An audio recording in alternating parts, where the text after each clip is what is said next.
see. All right.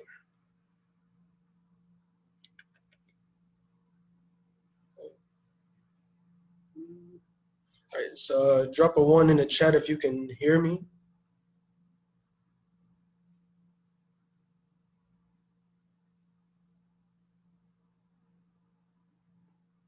All right, thank you. All right, so I don't know. I think I have about like an hour, 40 minutes to an hour for this meeting. So I know some of y'all might have some questions, but try to save the questions till the end. I'll answer them if I can. If not, I know there's people taking notes in the group chat. Plus, this call is being recorded, so you should be able to watch it afterwards.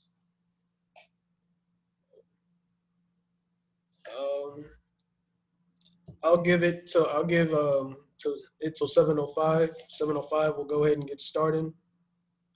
Just a quick run through of what I'm going to go over. I'm going to go over the strategy that I personally use to trade, and also a little bit of like my mindset for trading. Yeah. Okay. Let me see.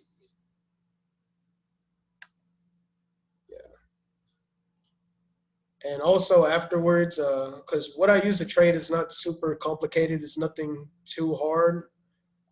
So afterwards, if I have time, I'll try to hit up binary.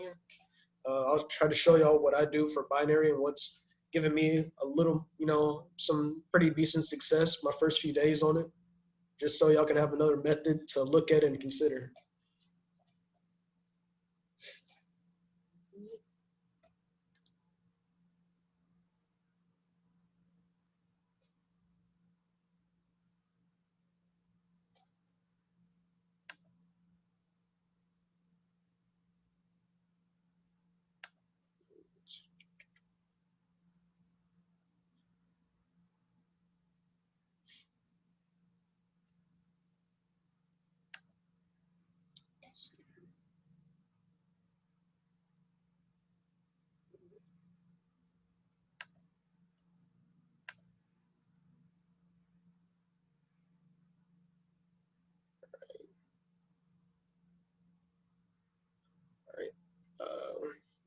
Sure. All right.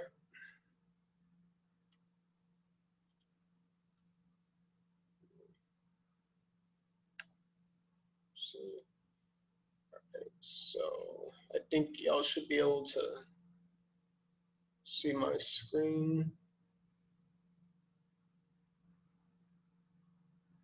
All right. All right. Said 2 more minutes.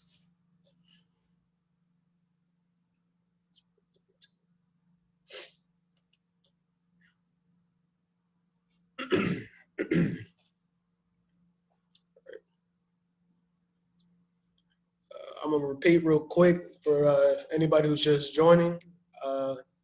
This call, I'm gonna try to get through what I do fairly quickly because I'm on a kind of a tight time limit. So if I have time at the end, I'll try to answer questions that I see in the chat.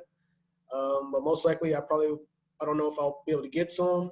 If not, I know there's multiple people in the chats taking notes, so you can hit them up. But also, this call is being recorded, so I should be able to share it with y'all afterwards. All right, 1 more minute.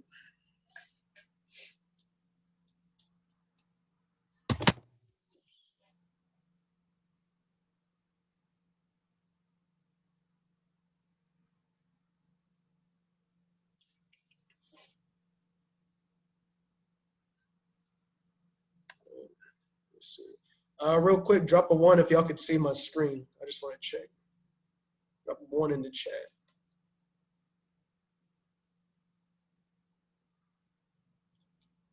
All right, thank you. All right.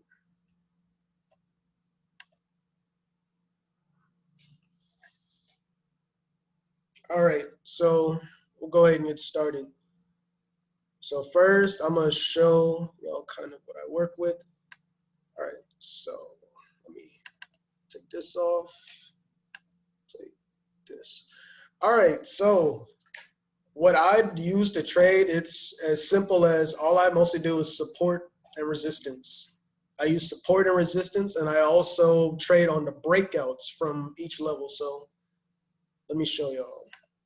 So what I do, I start off, I'll go to the day chart, and I know it looks very cluttered now, but it'll make sense when I explain it. So what I do is I'll first start on the day chart, and I'll mark up support and resistance levels. And each level that I mark is color coded depending on what time frame I place it on. Because in a key level, a daily key level is much stronger than a 4-hour or an hour key level. So it's going to be much harder for price to break through it, or yeah, that's what I look for.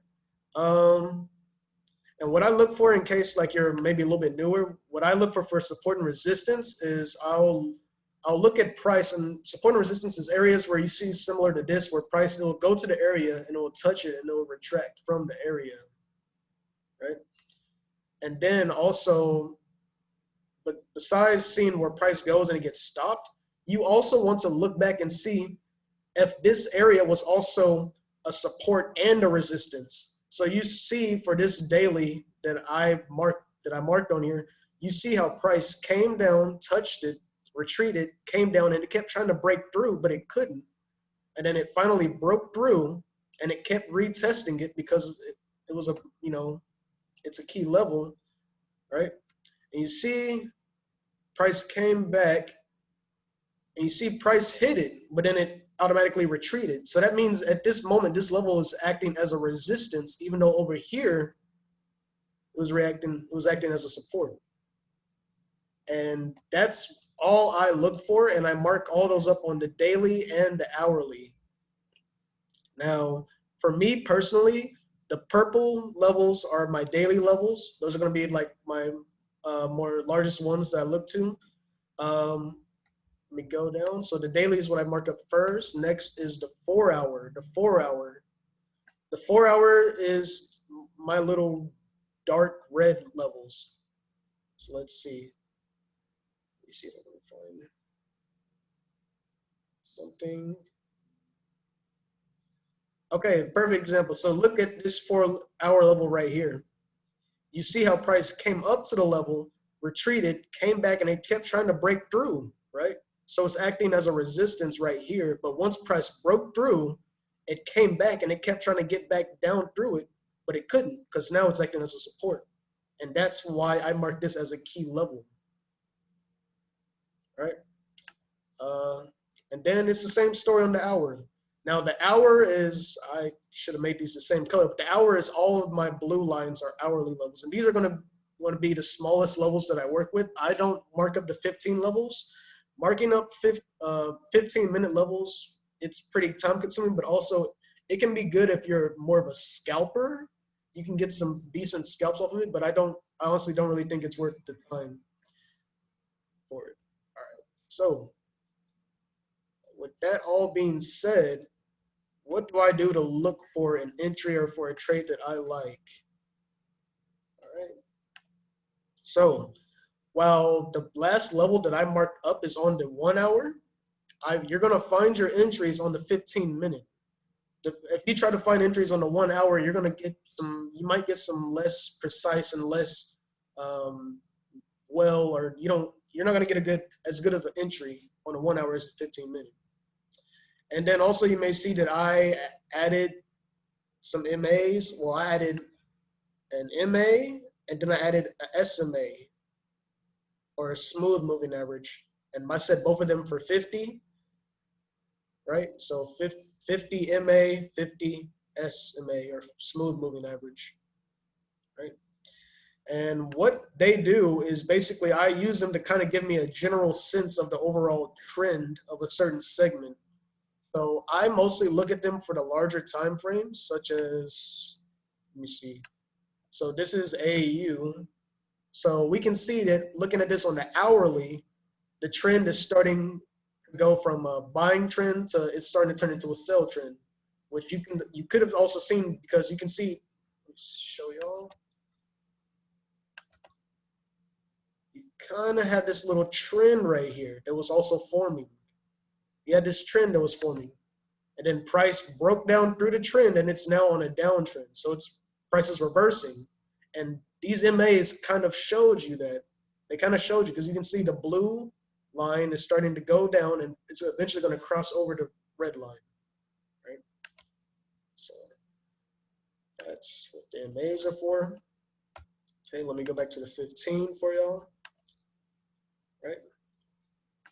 And the last indicator that I use is the stochastic. Now the stochastic is, I feel it's very helpful for helping me find a good entry off of breakage, right?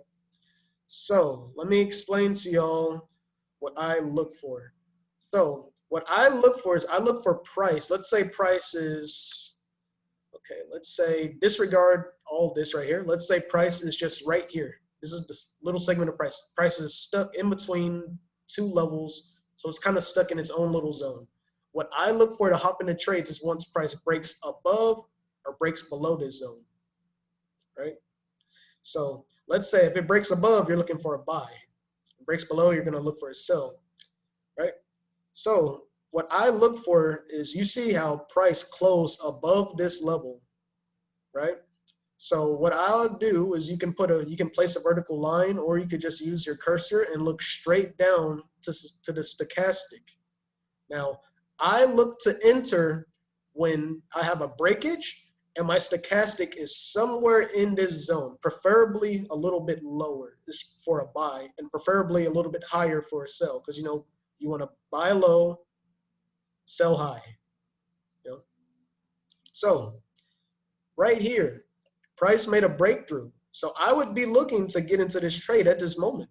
But then I look down, my price is, it's basically overbought, or it's very close to being overbought. So the way that I interpret it is, for price to break above a level, it's almost like, think of price as like a living thing. For price to break above this level, it takes a certain amount of energy for it to do it, kind of, right? Or it takes a certain amount of momentum, right? So it broke through, it finally broke through this level, but you see it's overbought. So it's almost like it maxed out its momentum in a way, if you think about it, right? So it's like at this moment that it broke through, its momentum is at a maximum, right? But you don't want to enter on a breakthrough when it's already at maximum momentum, because to me, the way that I think about it, I think it's not very safe, right? Because a lot of times what happens is, after you have a breakthrough, let's say you have a breakthrough for a buy, if you look down and this is overbought, a lot of times price may raise to maybe right like halfway, but then it drops right back down. Why? Because it lost its steam back here trying to get through here. It lost its steam right here. And you can see price was able to break through, but since it was overbought, it kind of had this momentum use, so it dropped right back down under the level, right? And here we have another re-breakthrough right here. But look at this breakthrough as opposed to the last one. This breakthrough, you're catching price when it's still in the zone, so it still has room to go up and be overbought. So it hasn't. So essentially, you're trying to catch it. It's like you're trying to get on a roller coaster. It's like you're trying to catch a ride. You're trying to catch a ride up to the next level. That's what I think of it as. I want to catch the trade when I can catch a free ride, a free Uber to the next level, right? And real quick, this white line, what I put the white line here for in the middle of the stack, I just measured it out. I measured how many pips this was and divided by 2 and put here. What I do is, sometimes if price is overbought or oversold, if the price retracts to about where this line is, I say it's good to get back into. So a good example is right here. Price was overbought right here, so I wouldn't have messed with it. And then it got sold, and you see down here at this point, price got very close to my median line. So I kind of like to use this median line, because I know sometimes what price will do, it'll go overbought and then it will dip right down. If it gets close enough to this line, I'm willing to hop into it, right? So this right here would have been, this is your breakage candle. This would have been my entry up top, and I would have put my TP at the next level. And what I do for my stop losses is, you see how you have these 2 previous levels, right? What I'll do is I'll use my ruler and I'll measure how many pips it is from this level down to this level. and I'll see how many pips that is, and then I'll divide it by 2, and I'll put my stop loss halfway in between these last levels. Now that's personally what I do, and sometimes you can, if you want to, you can make it a little bit tighter if you're willing to, but I don't like to make it too tight because then you can risk getting wicked out, right? Or also what you can do, for if you have a very good eye for it, you can look to the left and you can look for areas of slight resistance or slight report, or my bad, or slight support to put your stop loss under, right? So like a little example, let's say you want to place your stop loss like about half, let's say you want to put it right here, right? Or let's say you want to put it right here. You don't want to go halfway. Why would I put it right here? Because you can look to the left and see that right here, you see you have a little bit of a support right here. Because if you look, if you line it up, you see right here, price broke this area, rejected, and then bought back over. And once it returned to this area, it tried to sell but got bounced off. So this is a small little 15-minute support, or a little small 15-minute area. So if you wanted to, and you notice that, you could put your stop loss maybe somewhere underneath. So it's kind of working as a shield, kind of to prevent price from hitting. And look, you can look over here after our movement that we're looking for. You see that once price broke back below, it didn't cross that level. It didn't cross that 15-minute level. It's almost guarded from going past it, right? So those are just the those are the methods that you can use to set your stop loss for these trades. Because the thing about these levels are based solely on what I've seen. These are based solely on what I've seen, right? So some of these levels are a little bit farther apart than others. So there is no sure amount of pips that I really try to go for. I just try to go level to level, level to level, right? All right. Let me see. Whoops. Back. And also here, if you don't know on TradingView, you can set up a watch list of things that you want to watch for, or TradingView. So let me just show you. You can also, this method also sometimes works on US30, or most of the time it works on US30. Although US30 does move a bit more radically sometimes because of the fact that it's an indice. But I marked up US30 the exact same way that I mark up all of my other charts. Start on the daily, write my daily levels. You see an example. So you see, here's a daily level. It was working as a support, which you can see because price broke, retested, then left. And then once it came back, price came up, rejected, and broke through. And then price kept trying to go down, got rejected, go down, got rejected. So now it went from being a support to being a resistance down here to back to being a support. So that would have showed you that this is a key level. And I mark it the same way on the 4-hour and the 1-hour. Right, so let's go to 15-minute. Let me see if I can find an example that I like. All right, let me see.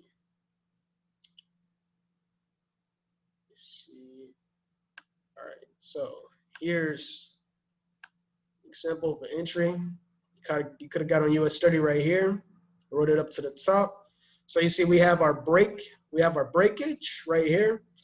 And here's another thing that I do want to say that I've seen is if you have your breaking candle, your candle that finally breaks the level, or I guess you call your entry candle, and you look down, if the stock is just barely, like if it's hovering like in this area right here, if it's just barely entering the zone, I would be patient and wait until price is at least somewhere like in this area. Because if it's still hovering around being oversold, it could go right back to being oversold. But once it gets about right here, I think it's good to enter. Just a little bit what I've seen.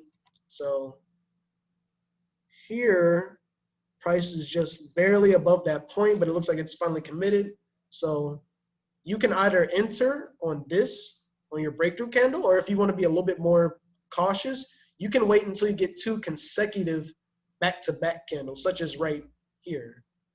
You could have waited for right here, and you see if you look down, you see, if you look down, you still would have been good to enter on this because it was about to be overbought, but it dipped right back in, so you could have gotten right here. But I personally would have gotten on this candle. You see, you would have. Once you get into these trades, just let them ride out. Like don't feel the need to constantly watch it. So you see, I would have just let this trade ride all the way out, and you would have eventually let it hit this level up here. All right. So that's honestly, that's all I do. Like that's all I do. I trade straight off of breakage. And wait, one thing I wanted to add, before you hop into any trade off of a breakage, what you need to do, let me go back to a normal pair real quick.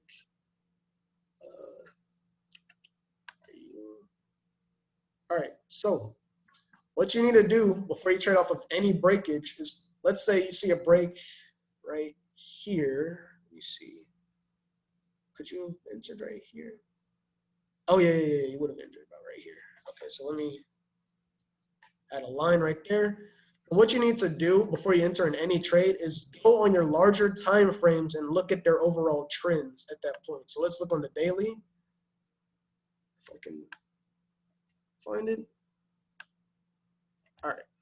So at this point on the daily is suggesting a buy because you see the market is obviously in a buy trend. Plus, I don't know if y'all can see it, probably not, but both of your MAs, your blue MA is over your red MA. So that helps indicate a buy. Let's go on the 4 hour. On the 4 hour, it's also indicating a buy on the 4 hour, right? So for this point, not over here, because over here it's reversing, but right here, based off of this point, your 4 hour is suggesting a buy. And then finally, you look on the 1 hour, which the 1 hour is going to be the most precise. You see, at this point on your 1 hour, zoom out a little bit, you can see that the market was on a slight uptrend, pulled back, but it's right back into an uptrend on this little segment right here. So which I think I showed you earlier with that line that I wrote. It was on an uptrend. So, okay, don't need that. So for this point, since all of your larger time frames are supporting your buy, that's extra confirmation. That's very good confirmation to hop into a buy from this breakage to this top breakage right here. All right. And that's really it. So let me see how much am I doing on time. All right, so 7:23. So let me go ahead. Oh, also another thing I will say is before y'all trade, it would be very good to go into this site called forexfactory.com and check out the news for today. Such as for today, you have some bad Canadian, bad USD news. So you would probably want to stay away from trading these USD pairs, or also you can use it to help think about what's going to happen to pairs that contain USD or pairs that contain the Canadian currency. All right, and now with that, let me see. All right, so I think I have enough time left. Let me go to, okay. I'm gonna go here real quick. All right, so this is binary. I use pocket option, and I know most of y'all who are on here, y'all probably seen Juice's binary calls. He's probably one of the coldest binary traders we have in our group right now, or in the thing. But what I use for binary is I use a slightly different strategy, but it's essentially the same thing as his. All right. The only indicators that I use is I use a EMA with a 5 EMA, and then I use a 15 EMA.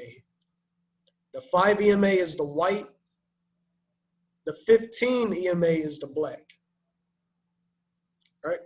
So what I like to do, first of all, there's two different things there's commodities on here also, but then there's also regular pairs. I'm going to show y'all what I do for regular pairs first. For regular pairs, what I do is first I want to go to my chart and make sure my chart is on 2 minutes. And the trade length that I enter on is 1 minute and 30 seconds. All right. So, okay, that one, let me look at this one. So, my first indication to get into a trade is I look for, okay, here's a good example. I'll look for a nice cross between my white and black line. That's what I look for. I look for the cross. Now, sometimes when these candles are fluctuating, it might be hard to tell if it crossed, but like, my thing is when I see a cross, I gotta wait until I see 2 little tails. I wait until I see 2 little tails. Now, because sometimes if you have a candle that's very close to the cross, or this cross is a little bit closer to one candle than the other, you'll just see it'll move around this point. But you don't want to catch it when it's moving around here, because then it can go either or. What you want to do is you want to wait till they cross and you can actually see that they vividly crossed, right? Okay, now for binary, it's very important to get your timing correct. If your timing is incorrect in binary, you can get very bad entries, and what makes you lose trades are bad entries on binary. That's what makes you lose trades, bad entries. So what I do is typically off of a cross, I'll give the trade about 30 seconds to pull back. The candles usually pull back for about the first 30 seconds, or first about about 30 seconds. So, okay, so like this candle. So you can see that it pulled back because of the wick. This wick underneath means that at some point this candle went red, right? So, for real quick, let me mention the stock. Basically what I use the stock for is when I see crosses, I like to enter on crosses where my lines are spread out and they have a defined slope, either moving up or look like they're going down. I try to stay away from crosses where my lines look like they're moving sideways, right? I don't like to hop when they're looking sideways, because when they're sideways, it can go either or really. It doesn't really have a direction. It can go buy or sell, right? All right, so let me see what else. Oh, I will say, I personally like to give the candles when they've newly formed, I like to give them about 30 seconds to form. I like to give them 30 seconds. However, since the crossing is your main confirmation, if you wanted to, like let's say, look, you see the cross right here. So this cross indicates a buy, and you know your last candle was red. So you know that using your common, well, not, okay, that sounded mean, my bad, but using your knowledge of what this indicates, you know that this candle is 9 times out of 10 going to be a green buy candle. So what you can do if you really want to is, as soon as this candle goes red, you can enter. Enter when it's red, right? Or vice versa for a sell. Enter when it's the opposite color that you think it's about to turn. Because then what happens is, if you enter when it's red, you're almost, I won't say guaranteed, because sometimes, you know, it can fluctuate highly, but you have a very, very good chance of winning a lot of trades if you enter when the candle is a different color, right? And then there's a lot of crosses. Let me see an example of what I'm going to say. Okay, yeah, these trades move very erratic. Okay, we'll use this one. I'll just use this one. But what I was going to say is, sometimes for some of these trades, some of these trades, when they cross, they wick. These candles will wick very, very high. Like sometimes these wicks will come up and almost engulf the previous candle. Those are the wicks that you want to get in on when the trade is the opposite color. Because if you can get an entry somewhere up here, like I know this wick is down here, which, like I said, this would have been a time where you would have won the trade if you entered when the candle was green. If you would have entered as soon as this candle turned green, you would have won this, because it closed way below that wick up here. Like the trade went it closed all the way down here. So that would have been an easy win, right? And let's see. Oh, okay. Real quick, I'm going to go talk about commodities. The commodities that I trade are gold and oil. Commodities usually always pay out around 92%. That's why people like to trade them, or we're starting to try and trade them more now on binary because they have a very high payout that they maintain. And for commodities, what you're going to do is, what you want to do for commodities is you want to go to a 1 minute chart instead of 2 minute. And see, right? All right. 2 minutes. All right. So what you want to do is go to these charts that it's a 1 minute, because commodities move differently than regular pairs. You're going to move a lot more. You want to deal with the 1 minute for commodities, because similar to how you have different trading styles for US 30 as opposed to, you know, I don't know, regular currency pair. And I personally changed my duration from 1:30 to only 30 seconds, because now you're working with a minute. And I use the exact same method for these. Right? So for these, it's the exact same. You would either, I give you it's really an option. You can either choose to put a certain time limit that you want to aim to get this candle to pull back, or you can find an entry as soon as the candle pulls back. So okay, so let's say right here, okay, right here, you could have waited, or as soon as this candle went green, you would have got an entry on this candle. However, let me see. I don't think. Okay, yeah, this candle wicked a tiny bit, so that means as soon as this candle turned green, you could have got an entry. You could have tried to get an entry. So as soon as this candle closed red, you would have won that trade. All right, so that just about does it, really. That just about does it for everything that I do. This is all that I really focus on, and this is what I work with. Let's see. Oh, and also one more thing that I want to say about my trading style for Forex is a lot of trading has to be disciplined. You feel me? Like you need to have a certain amount of, need to have a good amount of discipline when you're trading, because trading isn't about taking every single move that you can get a hold of, right? Trading is about taking the best move that you can get, not every move that you can get a hold of. If you try to trade and if you try to catch every single move, it's going to come back to bite you in your tail. You know?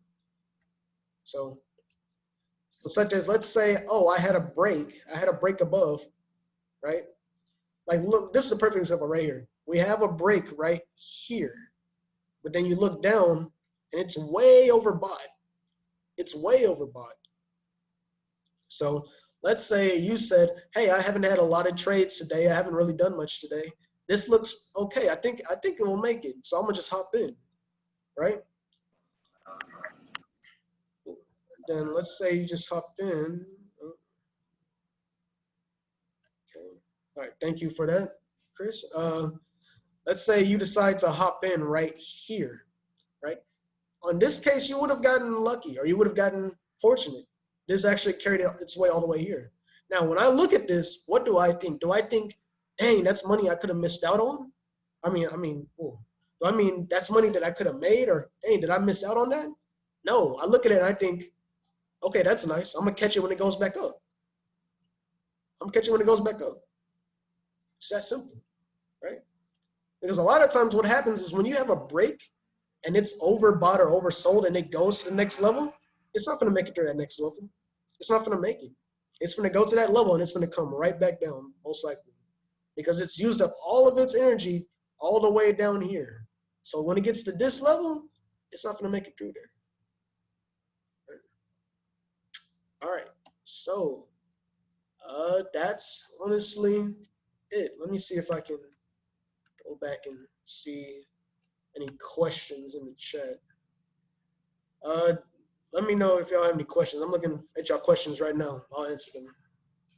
Or put your questions in the chat.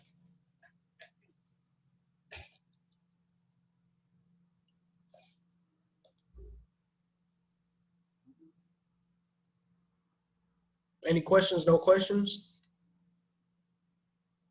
Everybody's good?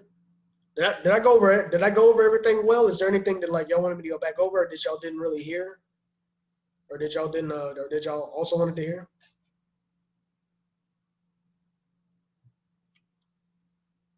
Oh, all right.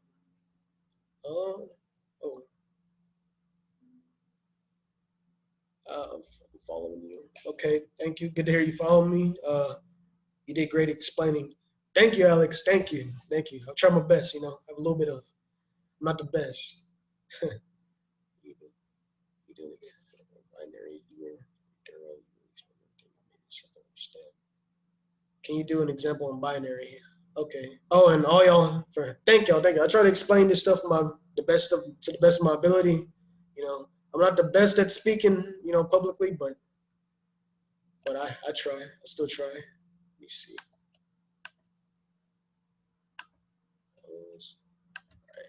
Let me see if I can get a example on binary.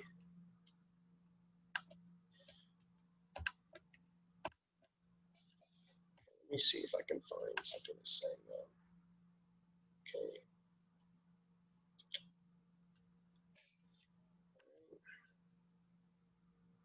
Okay, so I think, what is this, gold?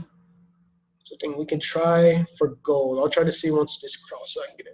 And like I said, disclaimer, binary is new to all of us. We're all new to binary. We're all still working. You know, I'm just sharing with y'all what I am working on right now, what I'm working with. Like I said the other night, I actually went, let me see, actually have the record on my phone saved. Um, the other night on binary, I went 12-5. I think it was my first or second night really trying to trade binary, and it made me go, and I got 12-5 on it. So it's just because I've seen that it was fairly effective, and I know that binary is new to a lot of us. I just want to share with y'all what I use or what I'm working with right now. Oh, and also real quick on binary, like I don't know if y'all seen this, but pay attention to the payout amounts for each one.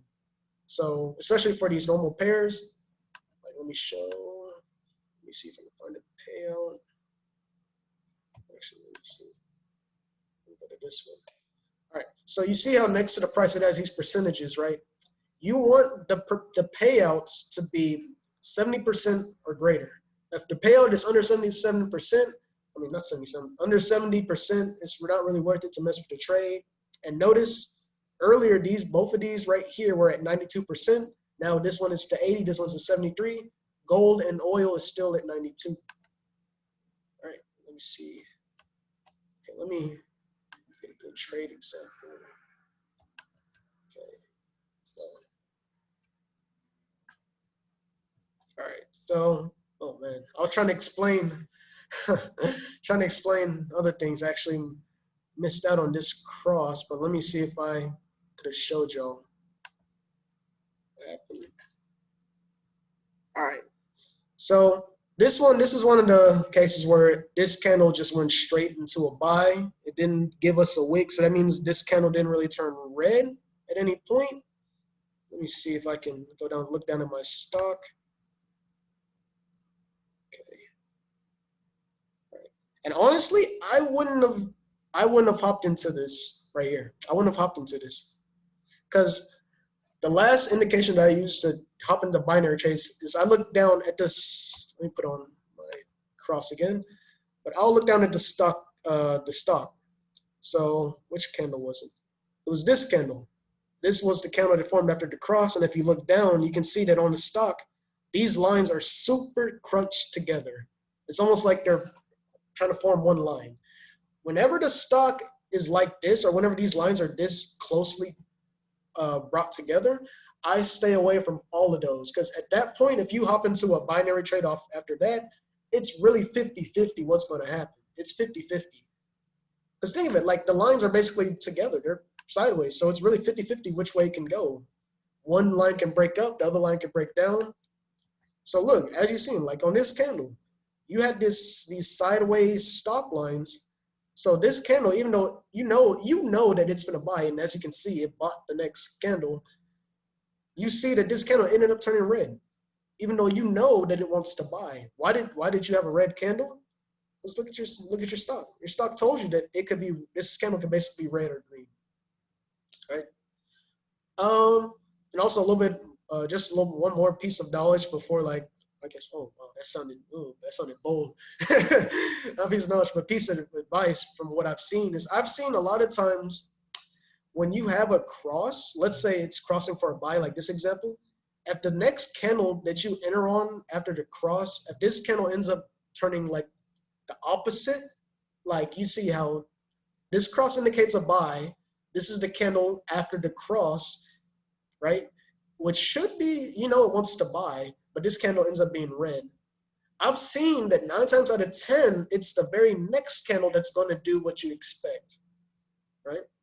So while it's not good to revenge trade, it's never good to revenge trade.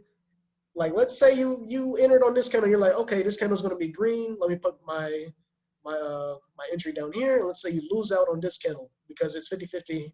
The stock wasn't showing you, or you didn't see the stock. You lose this one. Most of the time, you can hop back in on this next candle when it's red, and this candle is going to be the one that you win on to make up for this, kind of, right? I forgot who asked it, and oh, Cash. I know you asked me if you wanted me to do a live example. Unfortunately, like, I only have a few more minutes on my call, and these are the only pair. Ooh, okay. Oh man, jeez, 2 times in a row. But you see, this is another example. This is like a live example. You see how you had your cross indicating a buy. You see how you can see that it's crossed, and you see how you see your 2 little tails, or you had those 2 little tails right here. You didn't just have this little cross, you had the 2 little tails from it, right? So you could have entered on this candle right here, or about right here, as soon as it turned red, and you would have won that, right? So yeah, sorry I couldn't give a live example, but I hope that kind of shows you in real time how this would have played out, Cash. Yeah, I'll go back and I'll see if y'all have any last questions. Let's see, I'll give it about 7:40 till 7:45. I'll be here. I'll see if y'all have any more questions. Okay. Oh, you good? Okay, you got it. All right. Okay. Call for it. Thank you. Thank y'all. So just one more minute. I'm finna hop off. Any last questions? Drop them in the chat real quick.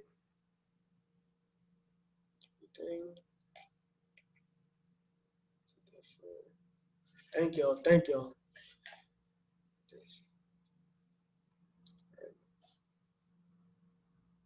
All right. So there being no questions, I'm about to end the call. Thank y'all. Thank y'all, everybody who tuned in. This is my first call. I'm so happy that y'all tuned into it. I hope to make many more calls in the future, to share, because any knowledge that I get to myself, I want to make sure that I share it with the rest of my family, because y'all all y'all are family. We're all a family. We might be business partners, but we're also a family, and I want to treat y'all like a family. I want us all to grow together. Let's be great, be proactive, all right? Yeah, and I think this call is recorded, so I should be able to share it afterwards. If you had anything else, and also I know Adrian, he took notes. I think a few people took notes. Okay, but yeah, thank y'all for tuning in.